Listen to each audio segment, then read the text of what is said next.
Gents, let's move on to rugby. The final sort of warm-up group of matches. How do you think our teams are looking, Garen? And I just want to just touch on the Six Nations results that, of course, started this weekend. Yeah, obviously Super Rugby starting on Friday, so it's only days away now. We had the Stormers playing against the Boland team at the Cape Town Stadium of all places this last Saturday. Didn't recognise a name in the Stormers team, to be honest. Very much a C team / Vodacom Cup side, but they won fairly easily, which doesn't say much for Boland, I guess.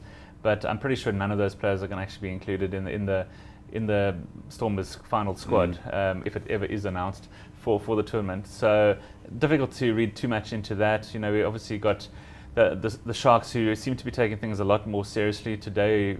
As late as today, really, they've signed Michael Claessens from Toulon in France for 2 years. They've lured back Jean Daisel from Japan. So they seem to be doing a lot of off-the-field signings heading into the season. I expect them to have a really good season, but they've only really played the one warm-up match, which is sort of contrary to what a lot of other teams are doing, particularly in Australia and New Zealand. They play up, against each other.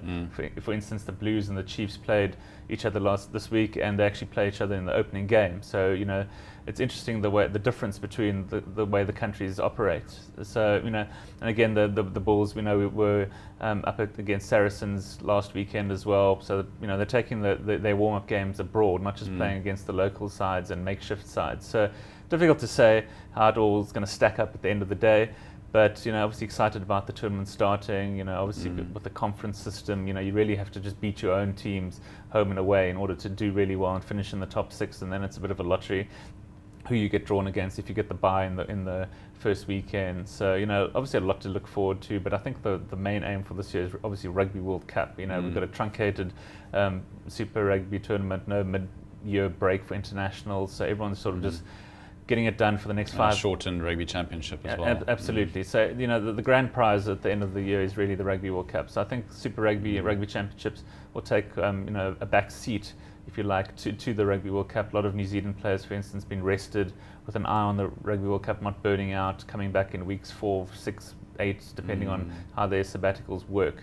So South Africa's slightly different there again. They seem to want to play every single match from week 1. Again, very, very different. I'm sure there's some professors out there crying for a complete break from the game, but not to be in South Africa.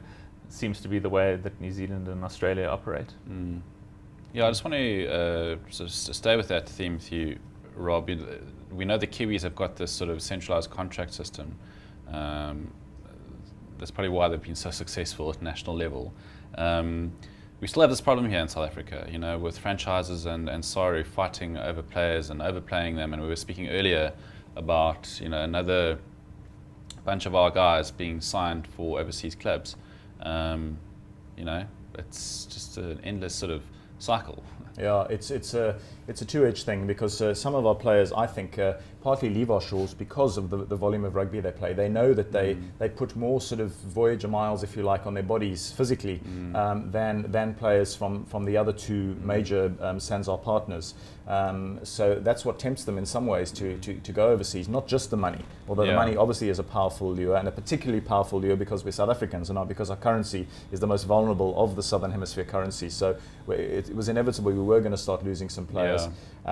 Just from a Super Rugby point of view, I see that Heineke Meyer has been having to do the usual diplomatic thing of saying how he's chatted to all the Super Rugby coaches and they've all bought in, etc. And of course he's got to say that. He can't say, oh no, there's a couple of them saying, no, I'm going to be playing so-and-so for several weeks on the trot, and that's just the way it is, that's our priority. They all sort of claim to buy into the Springbok coaches' sort of vision for their management, if you like, but it never happens, because you always find that a Super Rugby coach, when his team plays against one of the weaker sides, he says, no, we've got to cash in on this game. We've got to win this game. So I'm going to put out my best side. Points, and then the next week they play against one of the stronger sides. And they say, well, no, I can't rotate anybody now because we're playing against a really good side. So we need the points and we've got to try and win it. So it never really works out properly. I really hope that there is at least some level of rotation, especially for tight forwards. Well, in a World Cup, surely it's the one time we can afford. We can't afford to have this club versus country tussle. Yeah. The trouble is, of course, though, that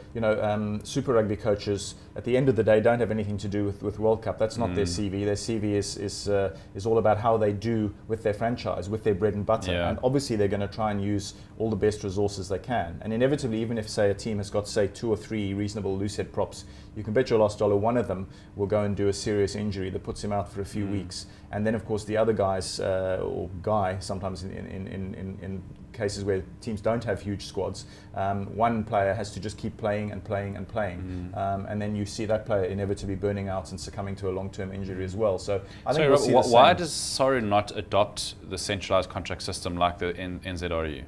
Why don't we do it? Yeah, you sort of, they beat about the bush really on it, don't they? They say it's difficult. At the end of the day, in South Africa, historically, power is sort of vested in the provinces, and it's a sort of an amateur setup in a way. It's the old suits basically still sort of beat the sort of the modern CEOs, if you like, the sort of more corporate-minded people. For how the situation will be run. So we're always sort of coming from more of a sort of a dark ages environment in many respects. But sooner or later, SARU are going to have to intervene in quite a big way, especially if we keep losing so many young players who haven't yet reached their prime.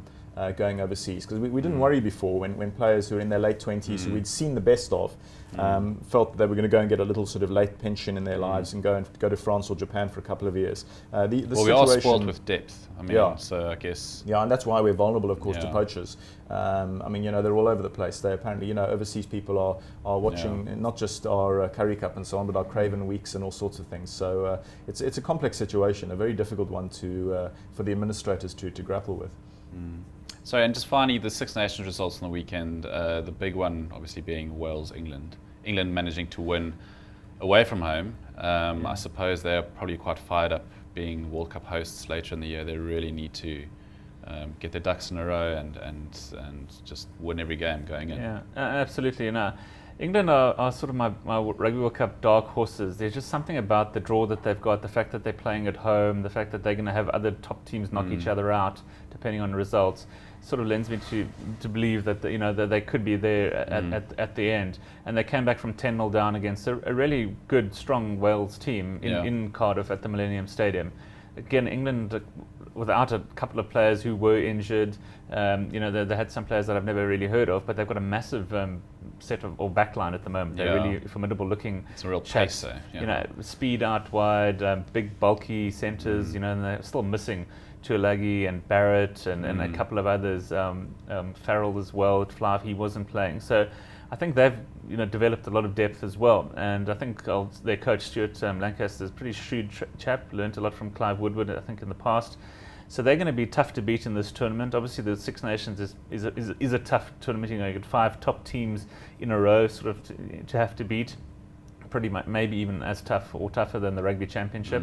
So it was impressive to see England how they came back and at the end and probably deserved winners. The other 2 matches pretty forgettable affairs. I thought Ireland didn't look that great against Italy, who fairly weak, but Ireland were playing away from home. And then France, Scotland, very scrappy affair, difficult, typical first match of the season type stuff. Neither team really shone. I think they'll all be much better in week 2 this weekend. But I think, the standout team for me is certainly England this weekend.